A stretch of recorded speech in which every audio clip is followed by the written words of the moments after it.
Jack Skellington leaves and gets himself a 19-year-old mop. And for Irish, and starts quoting Conor McGregor.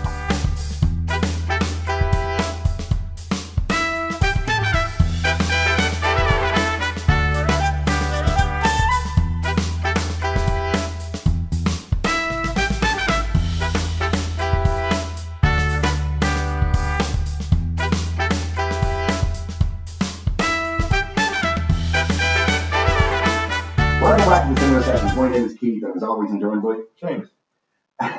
Today we're diving into a stop motion masterpiece that's part Halloween, part Christmas and 100% magical. Tim Burton's iconic The Nightmare Before Christmas.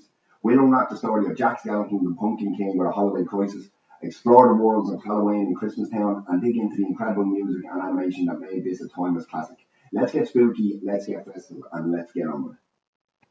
So, we shall discuss the elephant in the room first of all. We don't have Seamus today. No, I'm not James. And who do we have instead? I'm going to take this off. This is stupid. Yeah, no, it's shit.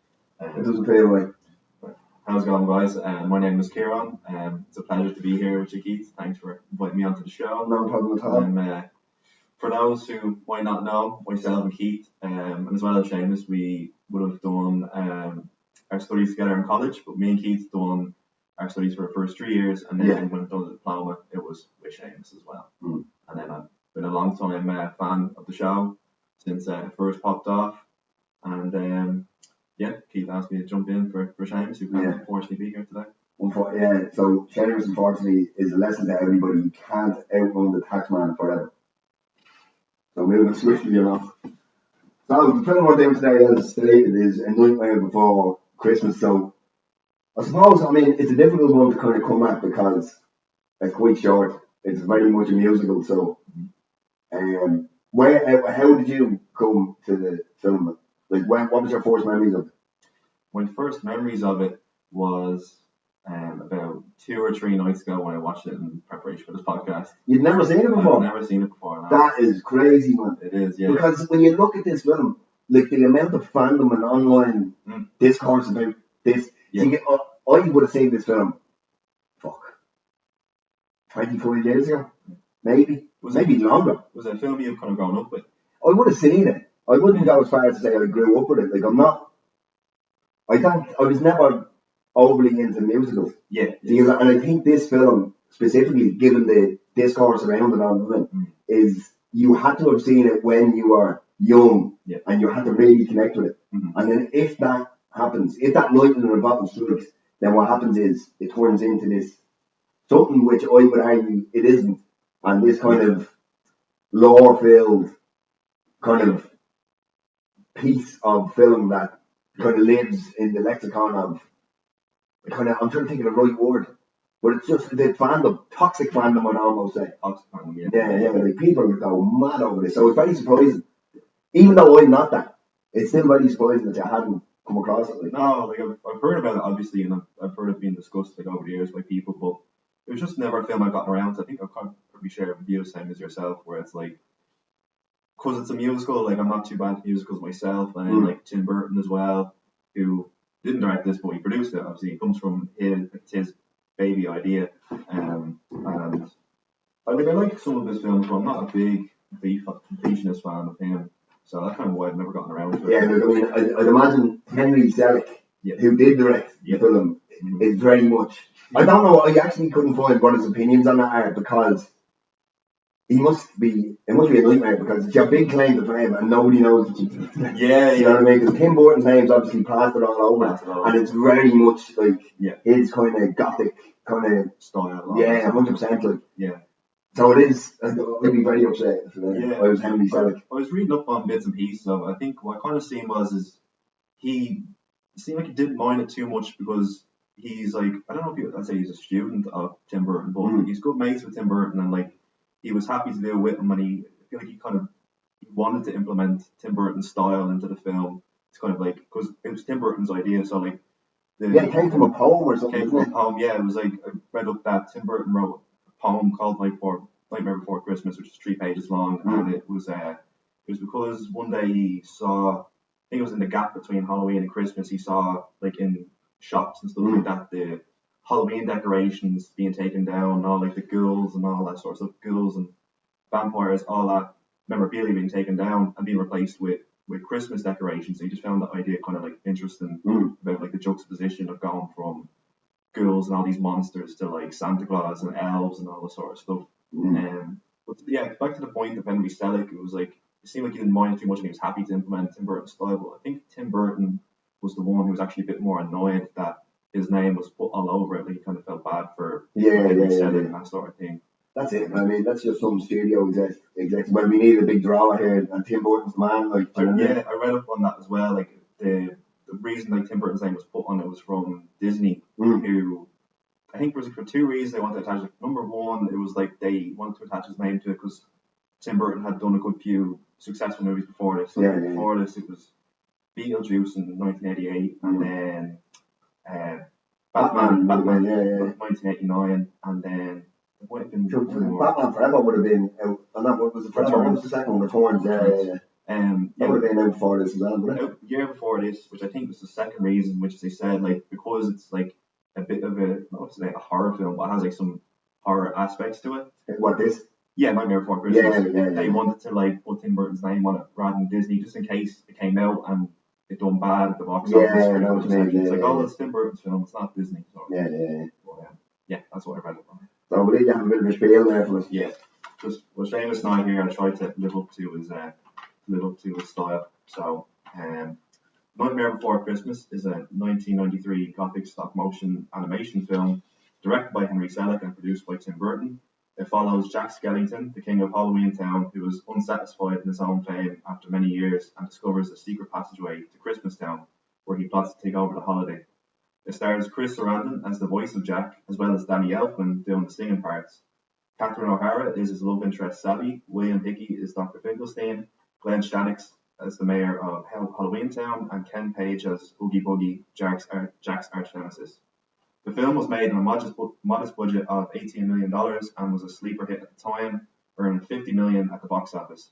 However, over the years, it has garnered a cult following with home media and re-releases due to the marvel of its animation, the celebration of both Halloween and Christmas as holiday seasons, and a balance of horror and comedy suitable for all audiences. It holds a 7.9 rating on IMDb, 82% on Metacritic, and 95% on Rotten Tomatoes. Okay, now just to annoy possibly half the listeners right now, I don't understand the hype about this film. No, because look, I can appreciate the feat of stop motion. Yeah, like it is anything that's stop motion, and to have an entire film stop motion is a feat within itself. So we can appreciate the craft and stuff that went into it. But in terms of like sitting down for enjoyment, I just like, I mean, it didn't move me when I watched it originally 20 odd years ago, and then watching it in the road to this, and I've seen it a lot because obviously I have a young son. He was a big fan of it, but he would have saw it and connected with it, whereas I just didn't like. And so I've seen this film more than I care to even disclose, but in the road to this, watching it a few times, and I was just sitting there looking like, and I was looking at some of the fandom and stuff online and how obsessed people are with it, and I was like, I don't get it. And I mean, that probably says more about me than it does anything else, like, but this completely passes me by, like, do you know what I mean? Yeah, I was kind of the same, like, as I said, like, I'm not big into musicals and I'm not big into Tim Burton's thing, so I went into it thinking, open to hopefully like, it surprised me, but I wasn't expecting anything great. And like, yeah, I enjoyed parts of it. I loved the stop motion animation part of it. I think that's brilliant. Yeah, like, I mean, because when you look into what it took 100 stop motion artists 3 years to complete this film. Wow. Like, that is an incredible undertaking. So from a craft perspective, no notes, like unbelievable. Because for 1 second of movement, it takes 12 movements. So that you can't even quantify that. That's like thinking about how big space is to me. Like, you know what I mean? That's just too much. Like, but like the craft aspect of it is nothing short of sublime. Like, and I think, look, I mean, I don't want to be too harsh on it, but I think it loses kind of overall. I think it's a film with great songs and great craft. But in terms of plot, I think all the effort went into that, and then they left story to the side. A bit more simpler, yeah. Yeah, because it's very much A-B stuff. Yeah. And I mean, what more do you want, I suppose? Like, maybe I am just being an arsehole and too critical of it. Yeah. But, like, I mean, I suppose we get into kind of the plot and how things transpire. Like, so obviously the film follows Jack Skellington, who's the pumpkin king of Halloween Town, and becomes disillusioned with Halloween. So obviously very early in the film you realise that Halloween Town is exactly what it says. Yeah. As soon as Halloween's over, they're planning for next year, and he's just sick of it year after year doing the same old thing. And he happens across Christmas Town, where he discovers Christmas and becomes obsessed with that, and wanting to kind of take over Christmas. So that kind of introduces you to the film, and then obviously then we meet Sally and we meet what's it, Dr. Finkelstein, and we kind of learn what the lay of the land is for the film. Like, so obviously Sally being the quote unquote love interest and what have you, she has a vision that it's all going to go terribly wrong. Yeah, it's like she sees that things like a Christmas tree ornament that goes on fire in her hand. Yeah. And it kind of goes from there. So, what's in the film? Because this is the interesting now, considering you've just seen it. Yeah. What were your initial thoughts, like 10, 15 minutes in, where we kind of meet Jack, we meet Sally?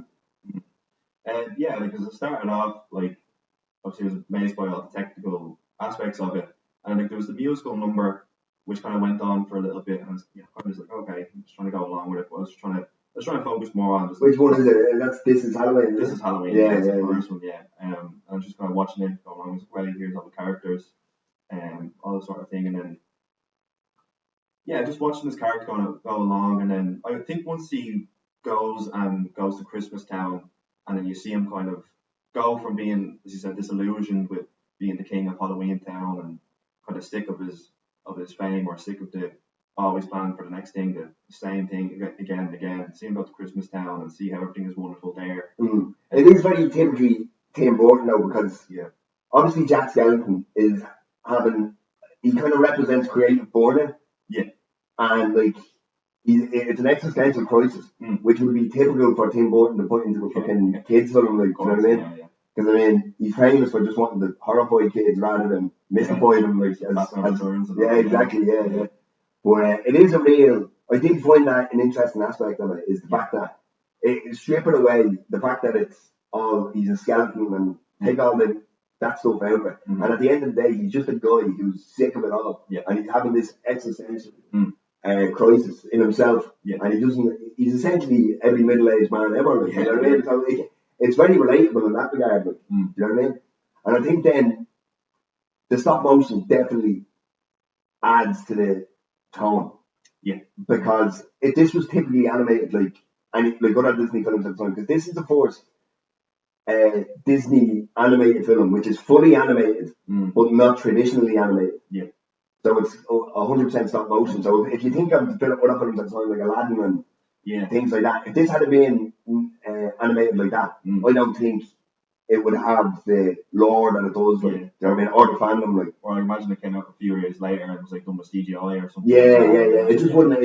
Because there's a charm to it because of the stop motion, like, and it really kind of helps it. Do you know what I mean? And the fact that because I was reading about it, the fact that some of it is done clunkier than other things that add depth of character and stuff. That stuff is interesting to me. Like, the film as a whole, not so much, but those little things, like the fact that Sally walks differently to the rest of them, because the fact that she's put together with stitching and stuff, that's all really interesting. That's people putting real effort into the craft of it. Do you know what I mean? What issues I might have in terms of the story of it, I can appreciate that stuff, like, do you know what I mean? Because obviously, as the film opens, we're following Jack in his existential crisis. And then also, as you were saying there, the juxtaposition between the difference between Halloween and Christmas. And I think it embodies it very well. So, initially, as you were watching it, did you get Halloween film vibes or Christmas film vibes? Yeah, that's a good question, because that's always a good trick. It's hotly debated. Is this more of a Halloween film or is this more of a Christmas film? I would say it's almost neither. Which might sound ridiculous, but I think it's a different thing entirely. And what I mean by that is, it's one of the only things that really cleverly melds the two into one. Yeah. So I think this stands alone. It does, yeah. In terms of, because it's like, it's not all in on Christmas and it's not all in on Halloween. No. Although I would argue maybe it's a touch more Halloween-like, or Halloween themed than Christmas, but I do believe that it stands on its own as this kind of mishmash of the two holidays together, rather than one or the other. What would you think?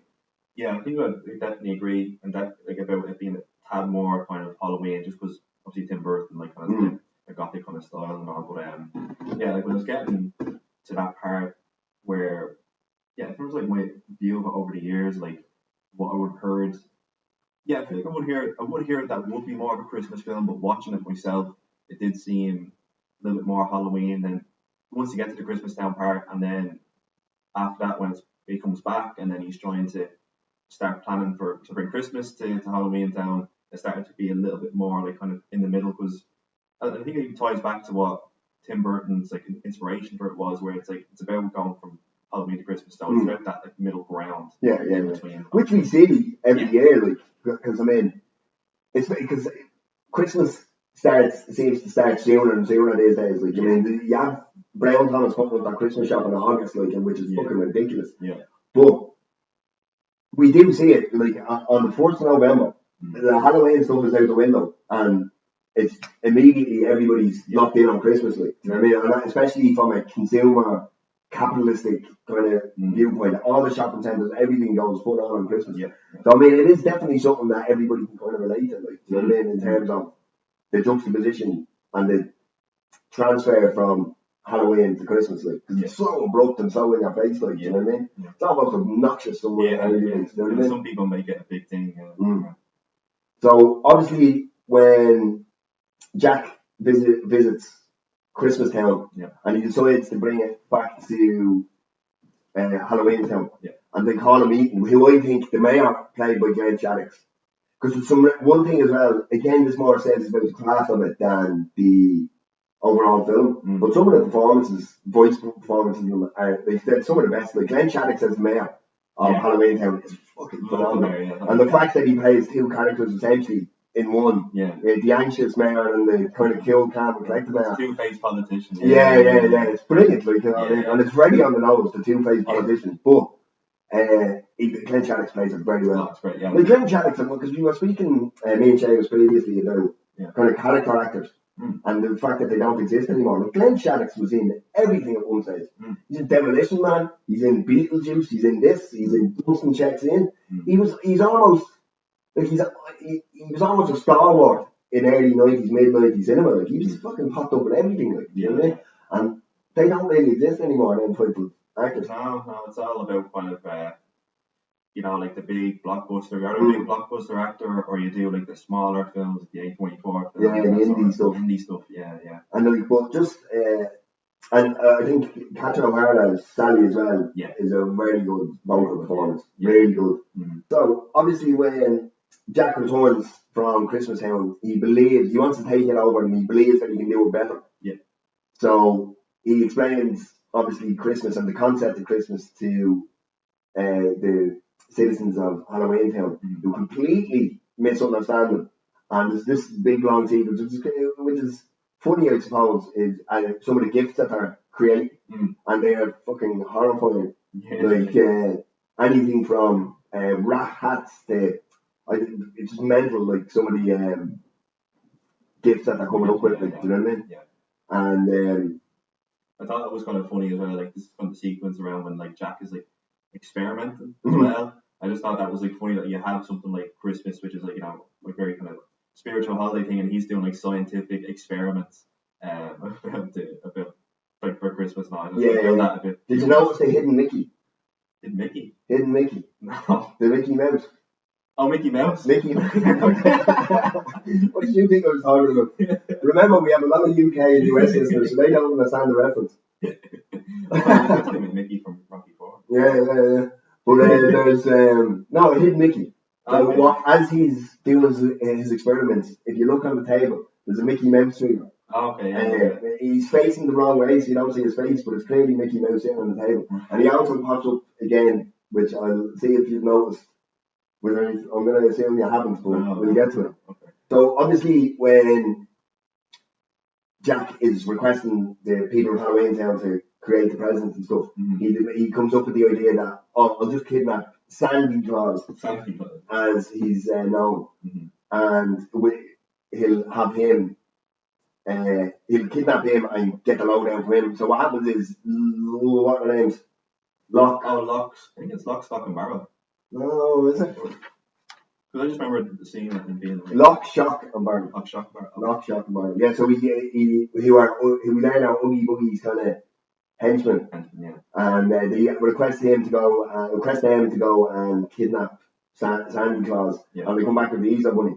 Yeah. Initially, and so they finally do kidnap Santa Claus and return, but they return him to Oogie Boogie, who is kind of the big bad in it. And like I said, musicals aren't my forte, but I do have to say this Oogie Boogie song was really good. Enjoying it, yeah. What I'm trying to think of what way it goes now.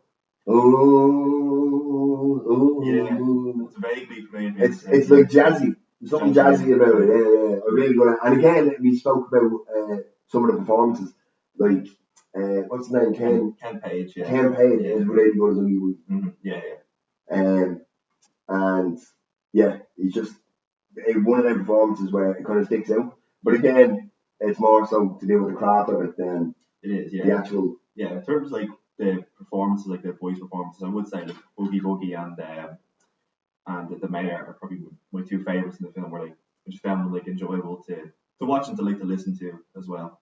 And like I mean, it's quite a short film as well. I think it's like 76 minutes long. So I mean, we're already at the point in the film where he travels, or he decides he dressed as Santa Claus. Yeah. He begins to deliver the horrific presents worldwide, which makes news everywhere. To the point where the military attempt to shoot him down. Yeah, we see Christmas Town demonstrate their foreign policy. Yeah, exactly. Yeah. And initially he thinks he's being celebrated, but unfortunately he learns quickly that the bombs are real. So the military shoots him down, and he realises that he's made a grave mistake, and that possibly he should have left it all alone and remained the mayor or the king of Halloween Town and left well enough alone. So he decides to return to Halloween Town along with Sally and rescue Santa from the clutches of Oogie Boogie. Who we learn here, I think, is just complete entirely made out of bugs. Bugs and all that. That alone took. So anybody who had a sperm in it on set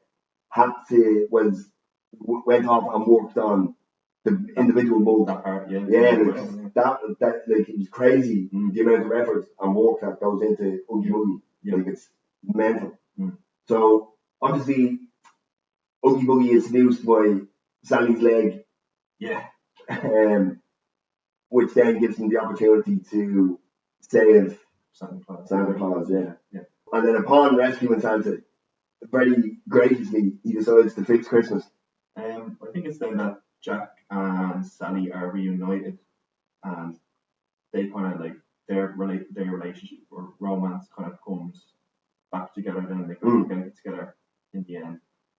Have you seen? And that's pretty much it, isn't it? Yeah. Like I mean, it's not much to go through, like scene to scene. It's very simple. Yeah. See, that's why I suppose like that's partly why I don't understand the fandom. Now, I did find this Reddit subreddit, which was a guy roasting on the different versions of A Nightmare Before Christmas fans, right? So I'm going to read out a few, right? Okay. I found a holy grail candy horror. Look at this $3 candy bar with Jack Skellington on the wrapper. Oh my god, such a rare find. Sweetheart, you didn't unearth a piece of Halloween's lost treasure. You grabbed seasonal junk food from the Walmart checkout line. The only thing rare about it is the self-control you lack to not eat it before posting the photo. This isn't Indiana Jones. It's Oil 6 at Target. So, people that aren't big fans of some of the fandom, especially on Reddit, yeah. The Jack Skellington conspiracy theorists The ones who turned who was Jack Skellington in real life into a PhD level research project. Spoiler alert, he's a cartoon skeleton. Stop acting like he's some tragic historical figure whose human backstory you're going to uncover by referencing 19th century graveyard records. You're not solving a mystery. You're giving Tim Burton more credit than he deserves for character development. And then this one I quite enjoyed. Well, the Sally is my spirit animal squad. If your connection to Sally is worth sewing yourself back together after falling apart, maybe it's time to talk to a therapist. Like, so, because that's it. Because the fandom is such that it's either that completely toxic Snyder verse type fandom to the people who abuse them online as well. Yeah. Like, so it is quite split. But see, I don't find a lot of people slating the film. It's more people slating the fandom.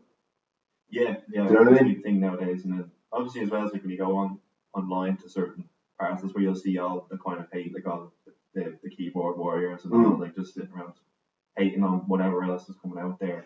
Yeah, because that's the thing. Like, people always, because obviously fandom can be obsessive. Yeah. Do you know what I mean? Like, to the point where you're like, this person needs help. Yeah. But the thing is, the people who criticise that fandom are just as obsessive about criticising the fandom. Because they're still on all these chat boards and Reddits and all this thing. But they think they're righteous because they're giving the large one. As you said, it's like about the, like, not to go off topic too much, but like about the restore Snyderverse, they're big fans. Damn fucking idiots. Yeah, but then nowadays what I see as well is like... Well, I'm just going to say it. Zack Snyder is not great. Yeah. Like, Batman vs Superman is almost unwatchable. Do you know what I mean? It's too much, Like, it's not good. And like, I'm sorry if you don't like it, but James Gunn's Superman was better than Man of Steel or fucking... It's just a better film. Yeah. Do you know what I mean? Now, you can argue that maybe Henry Cavill's a better Superman, which is fine. Yeah. But this idea that Zack Snyder's this bleeding god of filmmaking and all, like, it's fucking mental. And it's not going off topic, but that's just a version of the kind of fandom that's out there. More modern version. Yeah. Because this one is like, I mean, every year, like, if you go into any of the shops now and you look for Christmas decorations, the amount of it that's, like, I was in Penny's the other day, Primark in the UK. Yeah. And it was everywhere. Like, all baubles and all snow globes and what have you. It's everywhere. Yeah, like the poster of the film, you'll always see that thing, like, with a moon and standing on the little kind of hill. Yeah. The little swirl. That is, I do really like that in the film. Like the hill unfurls and he walks down. Yeah, that's cool. Yeah, it's cool. Like, again, because I say the craft in this is, like, it's obviously spectacular. And I do feel, for that alone, like, like when we get to ratings and stuff, like, it's definitely going to get brownie points for that. Like, but as much as it may lose for other things. Yeah. To revert back to what we're talking about, like, with fandom and all that. So obviously, with that, you're talking about the Reddit online posts, and what you were saying earlier about, like, you know, that your kid loves the film, and, you know, people that you know love the film. Like, what from talking to them and, like, hearing them talk about, what do they usually love about the film the most? Like, why does it hit so hard for them? Do you feel like? Yeah, I asked Freddie this. For obviously, I don't know Freddie's my son, and I said, I asked him, first I asked him, why do you think everybody loves this? And he kind of went, I don't know why everybody loves this. Like, what are you putting pressure on me for? And I went, all right, tell me why you love it. And then he compared it to, it reminds him of Krampus. Right.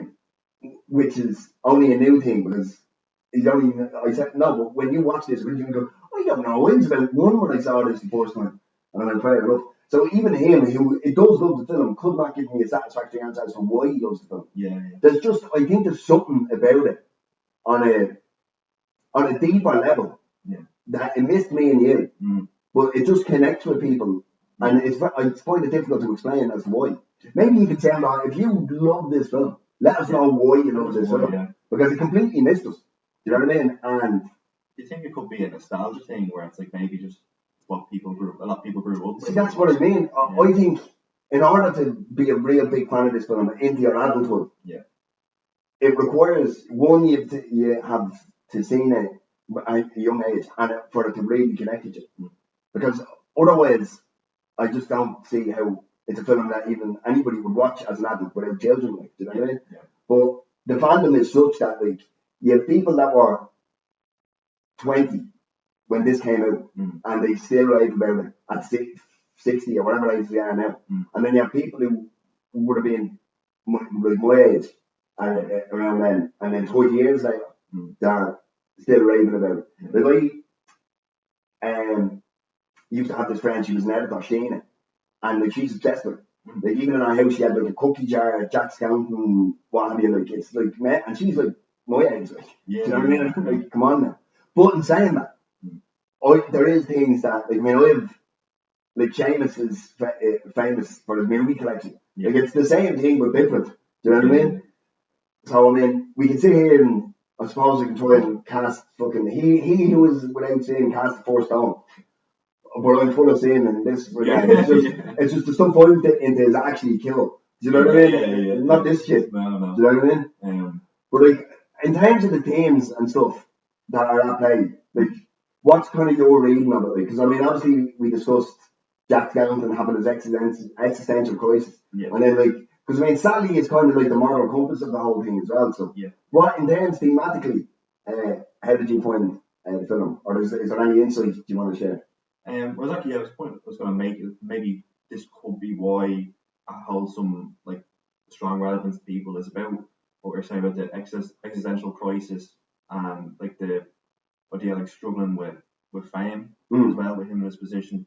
I feel like it does kind of lean more towards existential crisis, which is maybe why people feel so attached to it as well, because it's kind of the thing where it's like he's king of Halloween Town, but like it's his job as well. This is like who he is, and it's like I suppose maybe people can feel that they relate to that. Where if you're working in a job for so long, or if you're living the same life for so long, you can kind of get sick of it, and that idea of going out and going somewhere new and seeing another like kind of the opposite of your lifestyle, maybe that's what people appreciate more. And I do feel like in terms of the film, like the existential crisis, that theme of it is done really well. Yeah.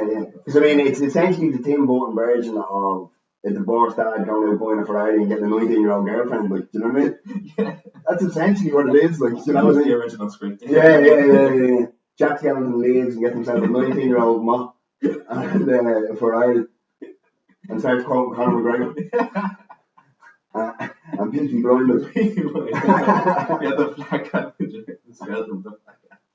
But because I do find it, because I do think that part of what it is, it's not just the stop motion, it's not just the craft of it and why people connect to it. A lot of it does come down to the music, because people who are into musicals are really into fucking musicals. You know what I mean? And they'll adore them, they'll quote everything, they'll sing along, they'll all that. And that's just not me. No, me neither. Yeah.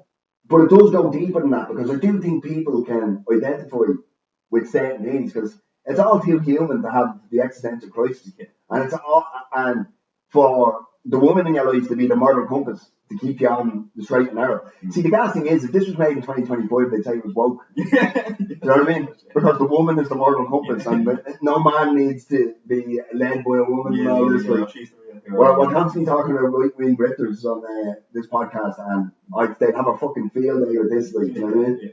And but yeah, because I mean, Sally very much is the moral compass of the whole thing. Now, here's a question I wanted to ask you, right? Could this film work without the musical structure? Well, you know what, I'll tell you from a personal standpoint, I feel like it would have been a little bit better without it. Because like I'm not big into musicals, and I feel like when I'm watching it, like obviously again, even with the music side of it, with Danny Elfman and him doing the singing part, it's all great. That he done all of that, and he put a lot of work into it. You can tell like there's a lot of passion there. But like for me, when I'd be kind of watching it, I personally would have enjoyed it more rather than going to a musical number every few minutes to just see maybe if they could have done a little bit more with the themes of the existential crisis, or a little bit more on the characters. And I feel like maybe like the relationship between Jack and Sally could have been a little bit stronger, like the development of it. So yeah, for me it would have worked without the musical aspects, and I would have liked to see a version of that in like an alternate reality. Did you know Vincent Price had recorded all his dialogue to play Santa. No? In this, Really? yeah. So what happened was he'd recorded it all, but apparently his wife had just died, and he was very ill at the time. Right. Yeah. So a lot of the audio, it just wasn't usable because he was so frail and so ill. Yeah. So they completely recast him, much to Henry Selick's upset, because that's who we wanted to play. Yeah, Santa Claus. Yeah. But Vincent Price was that, and he died. If I'm not mistaken, he died just before it came out. Yeah. Jesus. But yeah, that would have been. I don't know if it would have been. It wouldn't have been a different film. I don't think, if Vincent Price had been. No, maybe just Santa would have had more of a presence. Yeah. But see, that's the problem. He didn't, because he was so frail at the time. Of recording. True. Yeah. And I think I've seen as well. Was it Patrick Stewart was supposed to? He did. There's a recording of him apparently doing the original, the narration. At the beginning and the end. Yeah, I think it's on the soundtrack, but it's not in the film. Yeah, that's it. It's on the actual album. Yeah. Of the release for the film. It's Patrick Stewart doing the thing. Narration, yeah. The narration, yeah. And then also, did you know there was big creative differences between Danny Elfman and Tim Burton? Oh, I heard there was. To the point where Danny Elfman was lined up to do the music for Ed Wood. Yeah. Which came out the next year, but he was fired. He didn't take him, Tim Burton, with him. Yeah, it was Howard Shore on the. Yeah. And the reason that is because they just butted heads so much between. Wow. See, because Danny Elfman had written the majority of these songs before the script was ever finished or anything. Like, do you know what I mean? So he kind of decided what direction the film's going in. Yeah. For that very reason, the fact that he created the soundtrack and the musical numbers before the script had been finalised, like, and I don't think Tim Burton was a big fan of that. Oh no, do you know what I mean? Two big heads going against each other. It's mad actually. Like I think as well. I didn't know. No, when I was first gonna watch the film, like before I watched it, I seen like he was in the cast, and like I think IMDb, I just saw the first like name there for the actors was Danny Elfman as Jack Skellington, and I thought he'd done the whole voiceover for the whole character. Yeah. So that's why I went into the film watching it, but then I realised there's only two different actors. Apparently Danny Elfman, he does the singing voice of Jack Skellington, but the reason he doesn't do the entire performance is because apparently he's a great singer, but apparently his speaking voice is dull and monotone, and he couldn't, for the life of him, bring the kind of any character to the role. To the role, yeah. So it's Chris Sarandon or Chris Sarandon. Sarandon, yeah. Which that happened to Susan Sarandon? Actually, no. I meant to look that up. Won't surprise me. Yeah, like everyone's related in Hollywood. Yeah, that's it. Yeah. It's a very unique name as well. Yeah. Probably a fucking cousin or something. Yeah. I would say as well, like, well, we probably knew it, like, but at the times you watched the film. But when I was watching the film, I didn't really notice much of it. Like, it didn't catch me off guard that was going that the two voices of Chris doing the speaking and then Danny they don't sound too dissimilar. Yeah, like it's not like, you know, like in some movies, especially in some musicals, I'd say like nowadays, where it's like someone will be talking and then when they're singing, there's a complete difference between it, whether it's like somebody's doing the singing, like another actor's doing the singing, or maybe it's like, you know, what they do with like reverb and sound editing, and make them sound so much more of a better singer than they actually are, like, you know. So, for those with the magic of editing, you don't notice that we had some sound issues a minute ago. So I can't remember if I got you to answer this question before we we'll do it again. Cut off. Could this movie work without its musical structure? Yeah, that's what actually we were talking about. I was saying, like, personally, I think it would. I think it could, and I think I'd be interested to watch a film like that because I'm not into the big musical part. And I was saying that I feel like I'd like to see, obviously probably never see it, but like in an alternate reality, it'd be interesting to watch the film where there's not much musical, or there's no musical parts, but there's more emphasis on maybe on the themes or the character or the story. That'd be interesting to see, like make it a bit of a stronger. I think it'd be a very different film. It'd be a very different film, but I'd like to watch that because I think the ideas of the existential crisis, and it'd probably be about 14 minutes long without the musical numbers. Like, exactly. Yeah. But like, I mean, for the film, I don't think it could work as the narrative and the film that it is. Yeah, it would be so different, like ridiculously so, like. Do you know what I mean? Mm-hmm. And I think without the musical numbers, it would probably be a hell of a lot darker as well. Yeah, because when you actually look at some of the stuff that's going on, it's you kind of there's a glaze over it from the music.